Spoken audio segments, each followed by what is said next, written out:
Ta parole est une lampe à mes pieds, une lumière sur mon sentier.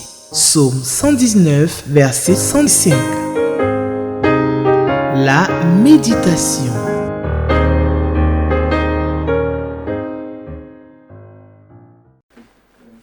Mesdames et messieurs, chers amis lecteurs de la Bible, Shalom et bienvenue à votre émission journalière Méditons ensemble avec la Ligue pour la lecture de la Bible. Salutations très appuyées à notre directeur national qui nous épaule donc dans cette mission et nous remercions bien sûr la partie technique de cette présentation qui est assurée par nos bien-aimés Aloka, Cobon et Mademoiselle Gras. Nous méditons sur la base des textes de la Bible que je tiens en main, mais des textes d'extraits donc, qui nous sont proposés par le lecteur adulte 2023 qui renferme la méthode de lecture basée sur des questions sur le texte que nous lisons et que nous méditons. Pour méditer, il faut avoir une Bible, il faut avoir un lecteur, il faut avoir un dictionnaire, un cahier pour noter les passages donc, qui nous ont marqués. Et puis, voilà. Notre texte de ce jour, qui nous est proposé par le lecteur, c'est Ésaïe, le chapitre 32. Et nous allons lire tout le chapitre 32, du verset 1 donc, au verset 20. Un long texte, mais très riche.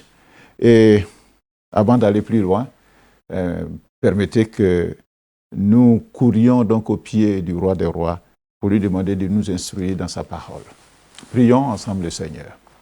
Seigneur, nous te demandons, alors que nous allons lire ta parole, que tu sois avec nous par ton esprit et que tu nous enseignes, que tu prépares nos cœurs à recevoir cette vérité qui est la vie qui se trouve dans ta parole. Au nom de Jésus-Christ. Amen. Alors, le lecteur de la Bible nous propose trois questions pour nous aider à réfléchir sur notre texte.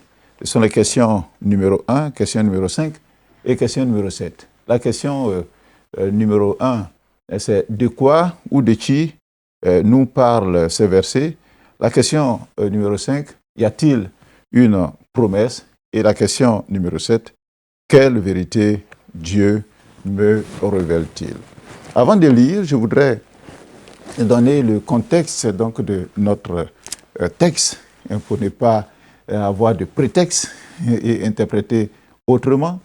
Alors, nous avons vu que dans la vie du peuple israélite, certains rois d'Israël ou de Juda ont une tendance à aller chercher du secours ou chercher un refuge auprès de rois voisins, plus puissants qu'eux.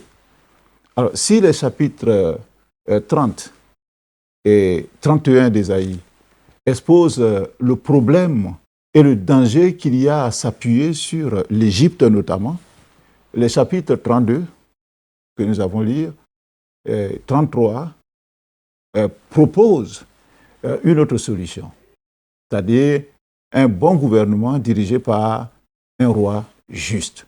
Donc la bonne gouvernance. Et c'est de ça qu'il s'agit dans notre texte. J'espère que vous avez trouvé Ésaïe, le chapitre 32, du verset 1 au verset 20. Je fais la lecture de notre texte. Alors le roi régnera selon la justice, et les princes gouverneront avec droiture. Chacun sera comme un abri contre le vent et un refuge contre la tempête, comme des courants d'eau dans un lieu desséché, comme l'ombre d'un grand rocher dans une terre altérée. Verset 3. Les yeux de ceux qui voient ne seront plus bouchés, et les oreilles de ceux qui entendent seront attentives. Le cœur des hommes légers sera intelligent pour comprendre, et la langue de ceux qui balbutient parlera vite et nettement.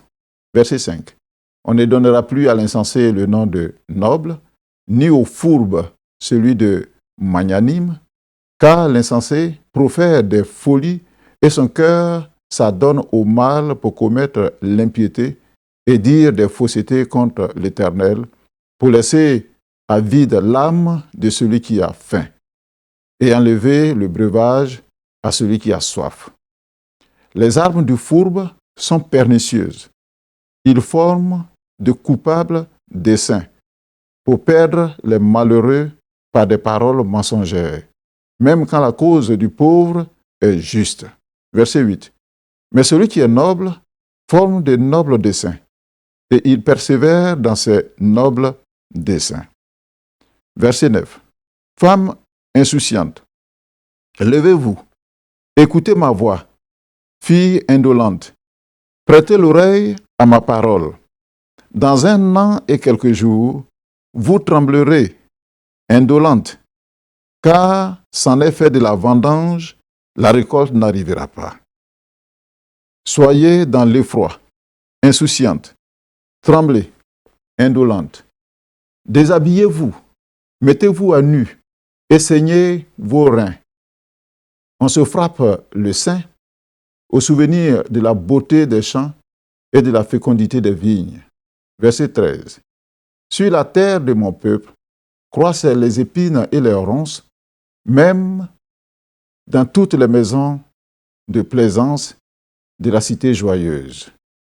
Le palais est abandonné, la fille bruyante est délaissée, la colline et la tour serviront à jamais de caverne.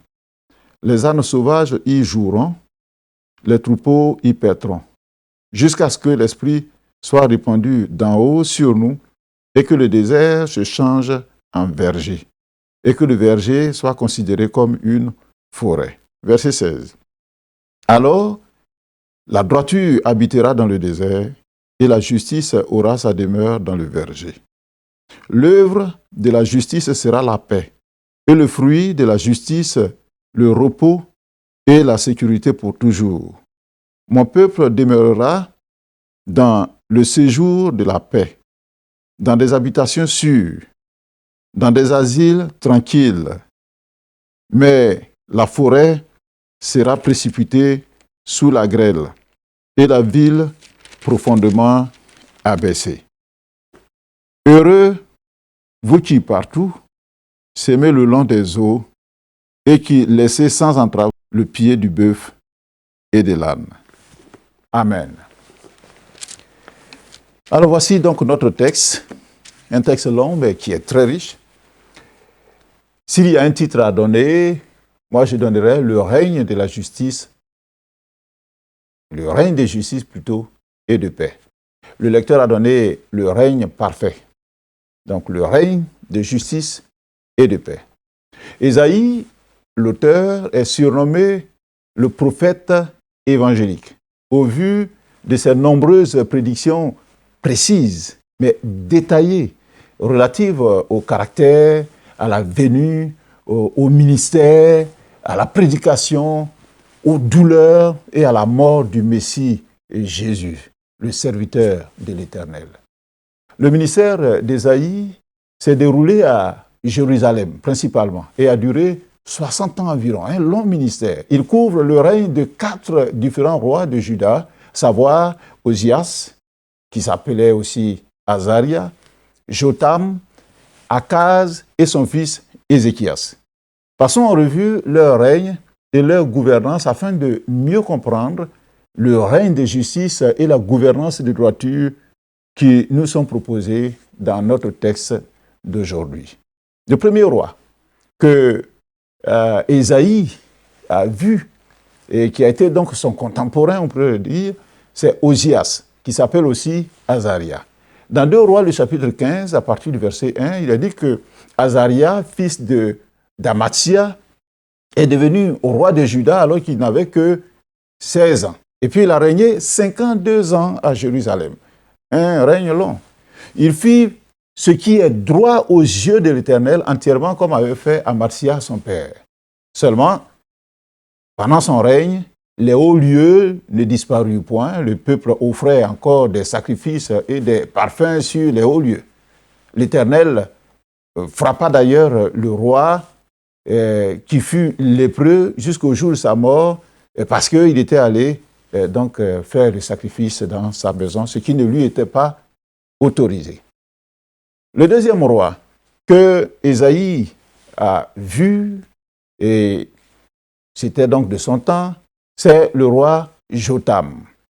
Alors, dans 2 Rois, le chapitre 15, à partir du verset 32, il a dit que la seconde année de Péka, roi d'Israël, Jotham, fils d'Uzias, roi de Juda, et régna.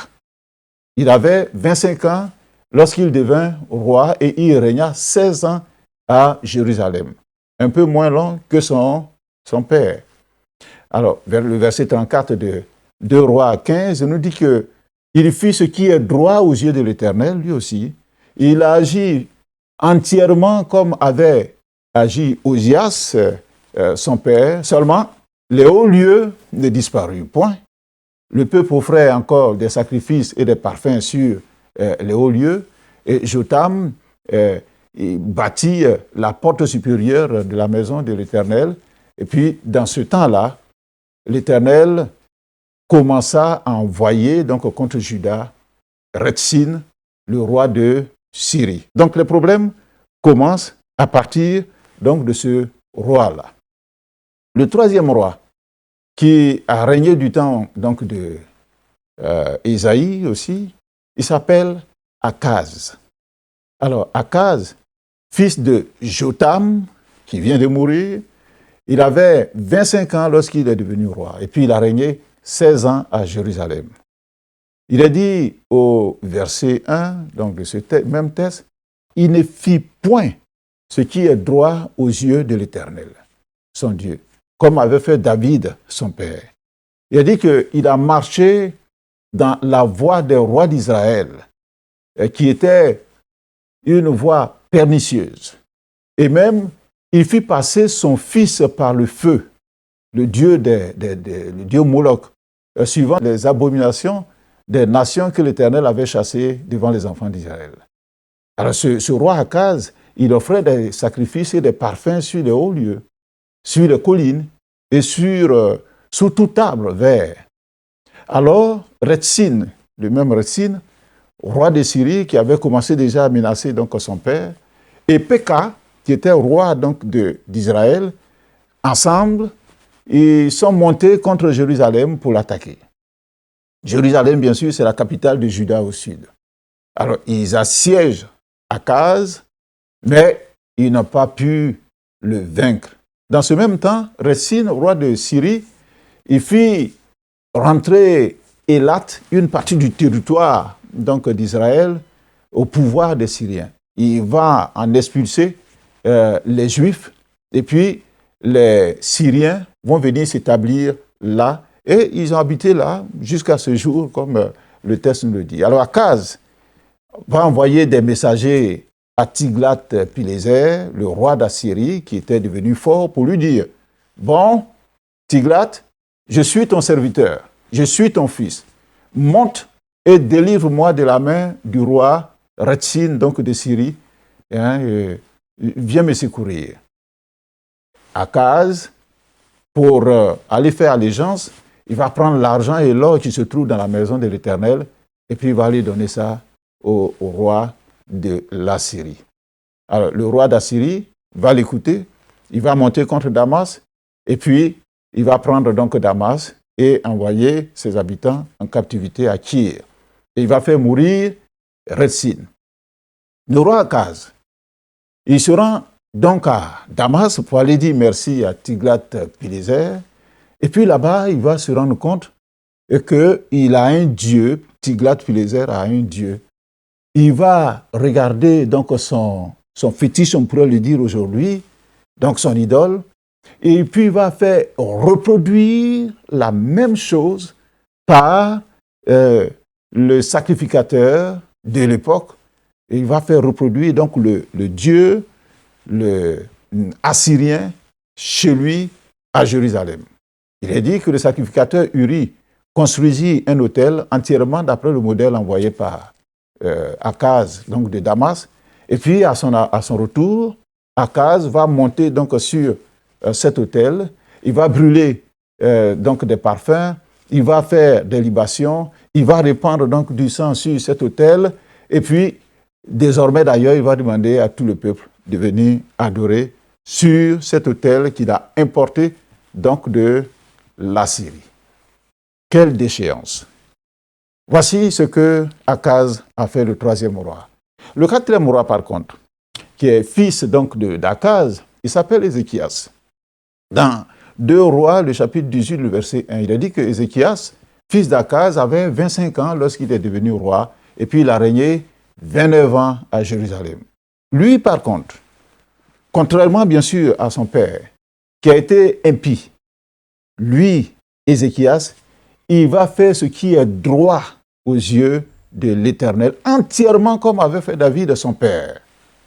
Alors, il fit disparaître donc les hauts lieux, il va briser les statues, il va abattre les idoles, et puis il va mettre en pièces même le serpent d'airain que Moïse avait fait à l'époque, donc, parce que les enfants d'Israël avaient jusqu'alors brûlé des parfums devant ce serpent d'airain.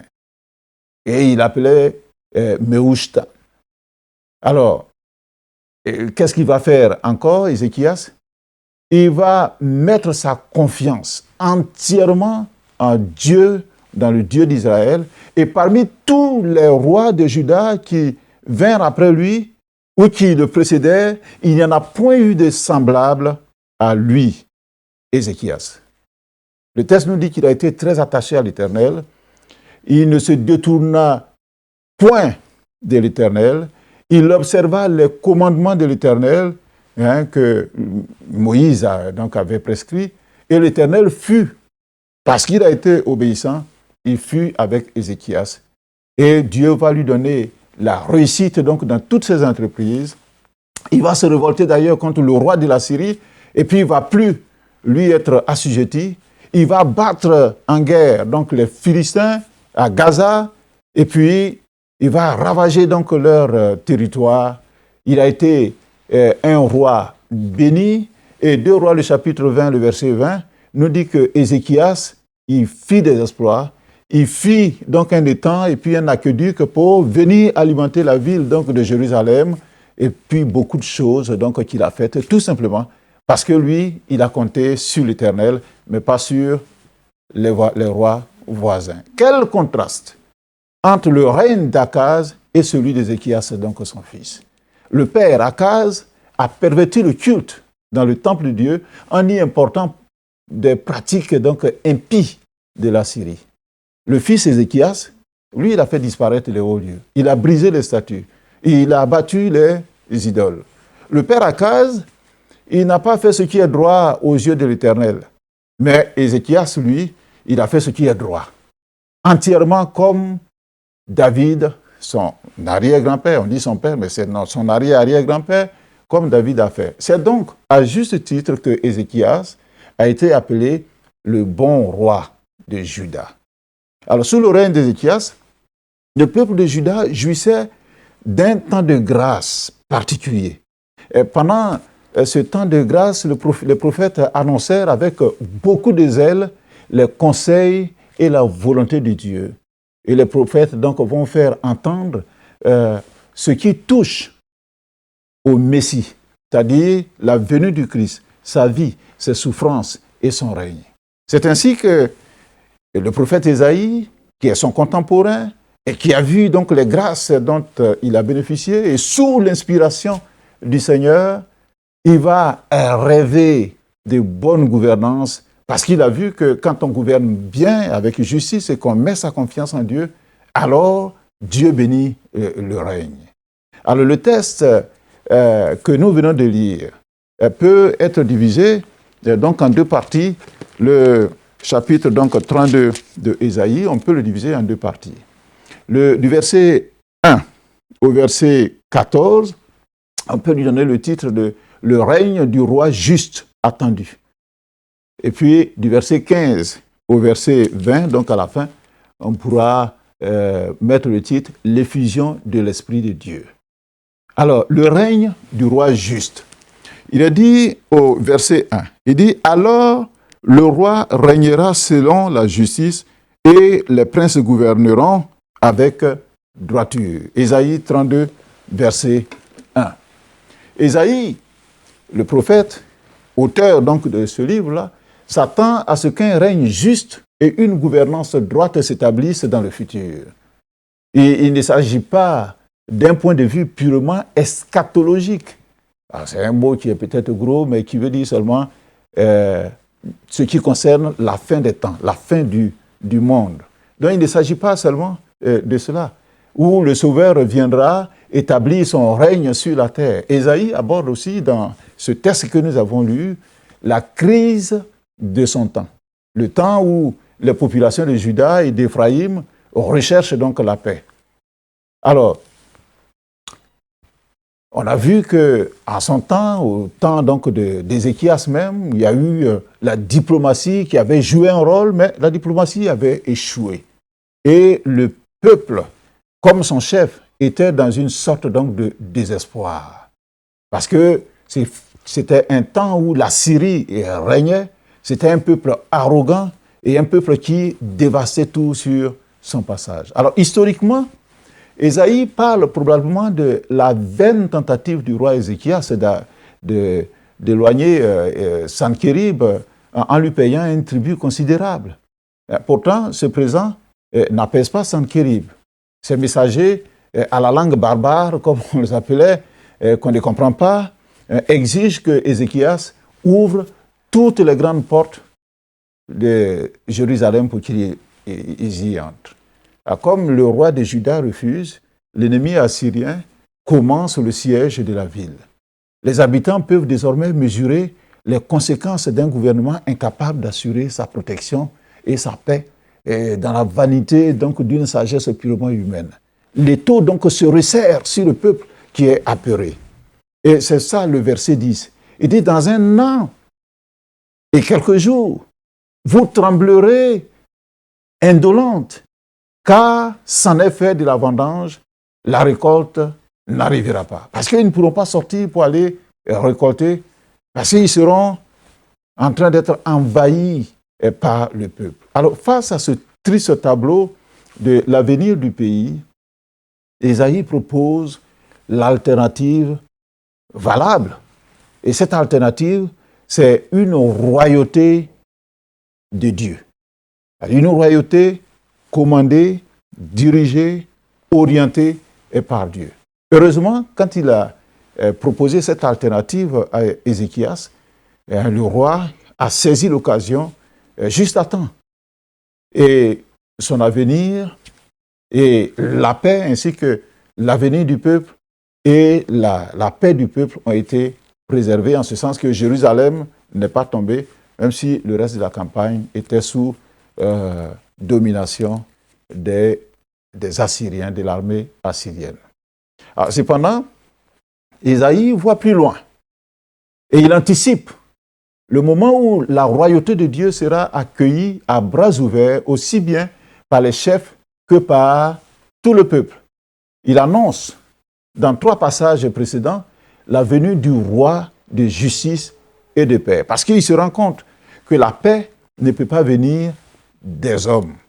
Si ce n'est Dieu, nous ne pourrons connaître et le monde ne peut connaître la paix. Donc il annonce dans Ésaïe le chapitre 7, le verset 14. Il dit, c'est pourquoi le Seigneur lui-même vous donnera un signe. Voici, la jeune fille deviendra enceinte. Elle enfantera un fils et elle lui donnera le nom d'Emmanuel. Ça, c'est la première annonce que Ésaïe fait au roi de justice donc, qui va venir et qui va rétablir la paix. Et ensuite, au chapitre 9, le verset 6, il dit, car un enfant nous est né, un fils nous est donné, et la domination reposera sur son épaule. On l'appellera admirable, conseiller, Dieu puissant, Père éternel, prince de la paix. C'est pour ça que quand on parle de paix et qu'on veut chercher ailleurs, nous, chrétiens, nous pouvons dire que la paix ne se retrouve qu'en ce prince-là, c'est-à-dire en Jésus-Christ que Ésaïe annonce. Et puis, la troisième annonce de ce roi de paix, de ce roi juste, c'est dans Ésaïe, le chapitre 11, verset 1. Et depuis, un rameau sortira du tronc d'Isaïe, et un rejeton naîtra de ses racines. L'esprit de l'Éternel reposera sur lui. Esprit de sagesse et d'intelligence. Esprit de conseil et de force. Esprit de connaissance et de crainte de l'Éternel. Alors ici, Ésaïe, le chapitre 32, du verset 1, est le 4e oracle relatif au roi attendu. Il montre le plus grand triomphe de ce roi lorsque ses propres qualités, lorsque ses principes communiqués par l'Esprit de l'Éternel s'épanouiront dans le caractère de ses sujets. Et depuis, parce que justement, eux, ils se seront appropriés donc ce caractère et ces principes, alors les choses iront de mieux en mieux. Et il le dit au verset 2. Il dit, chacun sera comme un abri contre le vent et un refuge contre la tempête, comme des courants d'eau. Verset 3. Il dit, les yeux de ceux qui voient ne seront plus bouchés, et les oreilles de ceux qui entendent seront attentives.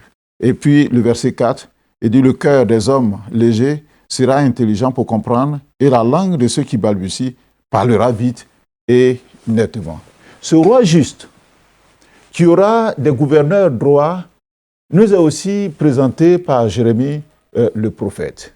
Ces deux-là travaillent vraiment comme ensemble, comme deux muscles donc, qui s'échangent donc les mouvements. C'est un tandem de prophètes. Jérémie, le chapitre 23, le verset 5, dit que « Voici, les jours viennent, dit l'Éternel, où je susciterai à David un germe juste. Il régnera en roi et prospérera. Il pratiquera la justice et l'équité dans le pays. En son temps, Juda sera sauvé. Israël aura la sécurité dans sa demeure. Et voici le nom dont on l'appellera l'Éternel, notre justice. » Alors ce roi juste qui aura des gouverneurs droits, c'est le Christ Jésus. C'est le Fils du Dieu très haut. Ainsi, cette prophétie que nous venons de lire, là, Ésaïe, le chapitre 32, touche aussi au temps du Nouveau Testament et même le temps de la fin. Hein, les prédictions d'Ésaïe sont aussi eschatologiques, comme je vous ai dit, c'est-à-dire parlent des temps de la fin. Le règne de justice et de paix se fera à travers l'Esprit de Dieu. Donc, parlons du deuxième thème, l'effusion de l'Esprit de Dieu, qui part du verset 15 au verset 20 de notre texte. Le verset 15 dit ceci: « Jusqu'à ce que l'Esprit soit répandu d'en haut sur nous et que le désert se change en verger et que le verger soit considéré comme une forêt. » Alors, ce verset 15 comporte deux parties, deux idées. La première partie, c'est l'Esprit va être répandu d'en haut sur nous. Et la deuxième idée, c'est le désert qui va se changer en verger et le verger sera considéré comme une forêt. D'abord, l'Esprit qui va être répandu d'en haut sur nous. C'est l'Esprit de Dieu qui est répandu sur les hommes, comme nous dit Joël, le chapitre 2, le verset 28. Il dit, dans les derniers temps, je répandrai de mon esprit sur toute chair. Vos fils, vos filles prophétiseront, vos vieillards auront, etc. Donc, c'est l'Esprit de Dieu qui vient opérer une transformation complète donc, en nous. Le fruit de cette œuvre de l'Esprit est le renouvellement des cœurs et l'état social promis depuis le verset 1 de notre texte jusqu'au verset 8. Le prophète rapporte aussi le verset 16. Il est dit au verset 16 que la droiture habitera dans le désert. Le verset 17, il est dit que l'œuvre de la justice sera la paix et le fruit de la justice, le repos et la sécurité pour toujours. Et le verset 18, mon peuple demeurera dans le séjour de la paix, dans des habitations sûres, dans des asiles tranquilles. Ça, c'est ce que le Saint-Esprit qui va venir sur nous va opérer. Alors, le désert va se changer en verger. Et le verger sera considéré comme une forêt. Dans l'Esprit de Dieu, ou alors quand l'Esprit de Dieu, disons-le, est en nous, la sécheresse spirituelle s'évanouit. Elle s'évanouit pour laisser place à la prospérité et à la productivité spirituelle. Ce qui était un culte est mis en culture. Par ailleurs, certains exégètes pensent que le désert qui se change en verger et le verger qui est considéré comme une forêt fait allusion au retour des Juifs sur leur terre ancestrale après près de 2000 ans d'exil.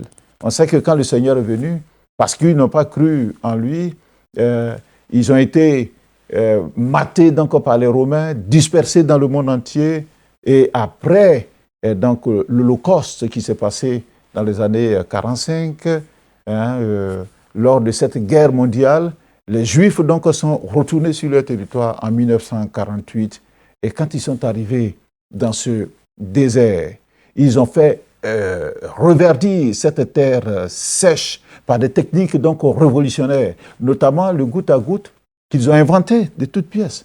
Parce que Dieu leur a donné, bien sûr, cette intelligence. Alors, depuis qu'ils ont appliqué cette technique, la terre d'Israël est devenue un oasis dans le désert du Proche-Orient. Aujourd'hui, ce pays, Israël, est l'un des plus gros exportateurs d'agrumes, c'est-à-dire de fruits au monde, sur un territoire qui fait à peine le quart de notre pays. Le désert reverdit. Quand l'Esprit de Dieu est là, quand Dieu est avec nous, quand il y a une bonne gouvernance, quand il y a la présence de Dieu, et quand les principes de Dieu viennent donc être réalisés en nous, nous pouvons donc faire ces miracles-là, et dans nos vies, et autour de nous. Alors, y a-t-il une promesse dans notre texte que nous avons lu? Le verset 1, il a dit qu'un roi de justice a été promis à l'humanité en la personne de Jésus-Christ, le Fils de Dieu. Ça, c'est une très belle promesse. C'est la promesse, j'avais même dit, ultime. Parce que en croyant en ce roi juste, au Fils de Dieu, alors tout ce que nous avons lu dans notre texte, comme restauration, comme changement, nous en bénéficions. Deuxième promesse, c'est le verset 15. Dieu a promis de répandre son esprit d'en haut sur nous. Ah, je rends grâce à Dieu de ce que nous ne sommes pas seuls et que l'Esprit de Dieu est en nous. L'Esprit de Dieu nous parle, l'Esprit de Dieu nous conduit. Dieu manifeste sa présence en nous par son Esprit. Alors, quelle vérité Dieu me révèle-t-il? La vérité que Dieu me révèle, que je voudrais partager avec vous, chers téléspectateurs, méditateurs de la Bible, c'est que lorsque la gouvernance d'un pays se fait selon les principes de droiture de Dieu, lorsque la justice de Dieu règne sur une nation, alors le peuple est en paix et le peuple est dans la joie. Le contraire, c'est la souffrance. Le contraire, c'est difficile. C'est pour cela que Proverbe, le chapitre 29 et le verset 2 nous dit « Quand les justes se multiplient, le peuple est dans la joie. Quand le méchant domine, le peuple gémit. » Quel est le verset qui m'interpelle le plus dans ce texte? Moi, j'ai choisi le verset 18 qui m'interpelle. Et le verset 18 dit que mon peuple demeurera dans le séjour de la paix, dans des habitations sûres, dans des asiles tranquilles. À que Dieu nous donne de demeurer dans un séjour de paix, dans une habitation sûre et dans un asile qui est paisible. Pour notre prière, je pense que nous pouvons demander au Seigneur que son règne de justice et de droiture s'établisse sur nous d'abord et sur notre monde, et que Dieu vienne accomplir ce que toutes les vertus que le Saint-Esprit donne dans nos vies. Alors si vous acceptez, chers téléspectateurs, méditateurs, nous allons prier et demander au Seigneur que sa parole que nous venons de lire nous fasse du bien. Je prie avec vous, chers téléspectateurs. Seigneur, nous te remercions de ce que tu nous dis que tu es le Dieu de paix, tu es le Dieu de justice, et que si nous t'acceptons pour que tu règnes sur nos vies, alors nous connaîtrons la paix. Si nous acceptons tes principes, que nous les pratiquons autour de nous, alors le monde autour de nous connaîtra aussi la paix et le désert refleurira dans nos cœurs et même dans notre environnement. Donne-nous de croire en toi, de mettre notre espérance en toi, de croire en toi, de mettre notre confiance en toi plutôt que notre confiance dans des hommes. Au nom de Jésus-Christ. Amen. Demain sera un autre jour. Nous prions que Dieu nous conserve en vie et en bonne santé. Le commentaire du lecteur se trouve à la page 144 et très certainement, nous lirons un autre texte qui nous fera du bien. Dieu vous bénisse. Ta parole est une lampe à mes pieds, une lumière sur mon sentier. Psaume 119, verset 105. La méditation.